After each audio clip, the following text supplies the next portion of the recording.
Most people live their whole life as a question they never answer. They feel something pulling at them, a restlessness, a quiet voice that says, "This is not everything you are meant to be." And then, life gets busy, and they ignore it. One man refused to ignore it. A 23-year-old medical student, a broken old motorcycle, and an open road with no destination. His name was Ernesto Guevara, educated, comfortable, his whole future already planned out.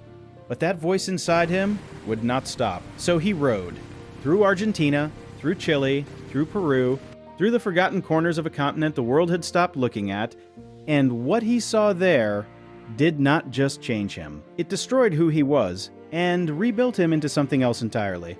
You have felt something like this too. Maybe not on a motorcycle. Maybe just sitting alone one night. That feeling that the life you are living and the life you are meant to live are not the same thing. That feeling has a name, and today we are going to find it. Che Guevara, the man who could not look away. Stay until the end.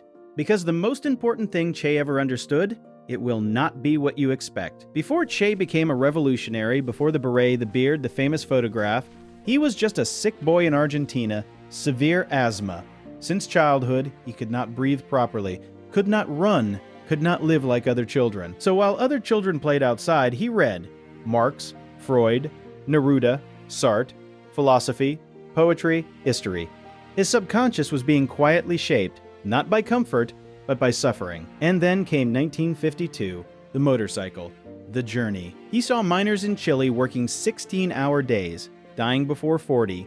He saw farmers in Peru with no land, no rights, no voice. He saw children sick with diseases that a few dollars could have cured. He sat with them, slept in their homes, treated their bodies with his own hands. And one night, somewhere on that dusty road, he wrote in his diary, "I am not the same man I was before." He was right, and he would never be that man again.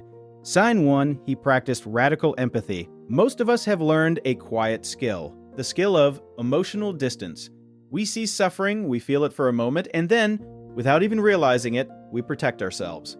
We scroll past. We change the channel. We say, "That is not my world." Psychologists call this a subconscious defense mechanism. It keeps us functioning, it keeps us sane, but Che never learned it. In 1952, in Valparaiso, Chile, he met an old woman, a miner's wife, dying of asthma, the same disease Che himself had. She had no medicine, no money, no hope. He could not treat her. He did not have enough supplies. He wrote that night, "It is at times like this that one becomes aware of how terrible it is to feel so helpless." That helplessness did not make him look away. It made him look harder. This is moral resonance. When someone else's pain does not just touch you, it moves through you. Have you ever felt that?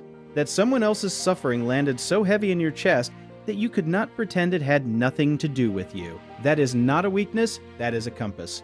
Sign 2, he used solitude as a weapon. In 1953, after the motorcycle journey, Che spent months almost completely alone. No crowds, no movement, no cause yet. Just silence. Reading, writing, thinking. And in that solitude, something became clear. He wrote, "I know what I must do, and I know what it will cost me." He was 25 years old. Most 25-year-olds are still trying to figure out what others want from them. Che had already decided what he wanted from himself. When did you last sit in real silence? Not the silence of a quiet room with your phone in your hand. Real silence, where the noise of other people's expectations finally fades. And in that silence, what does your real voice say? She knew his answer, because he was brave enough to ask.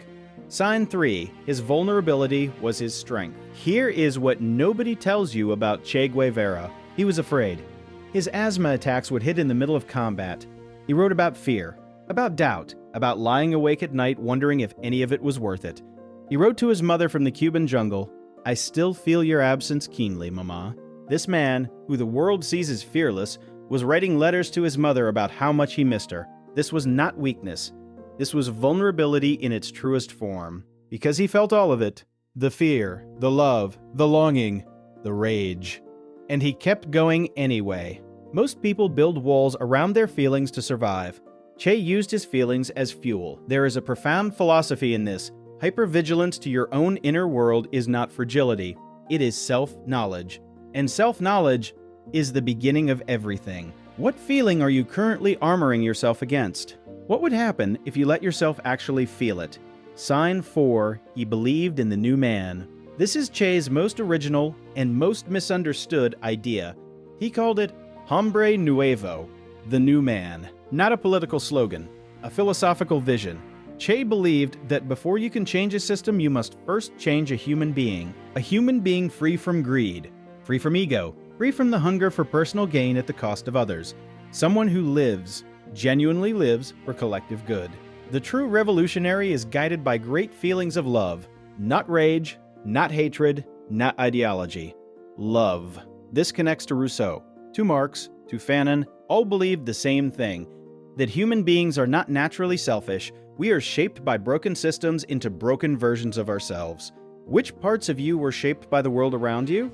Your fears, your ambitions, your definition of success. And which parts are actually, genuinely you?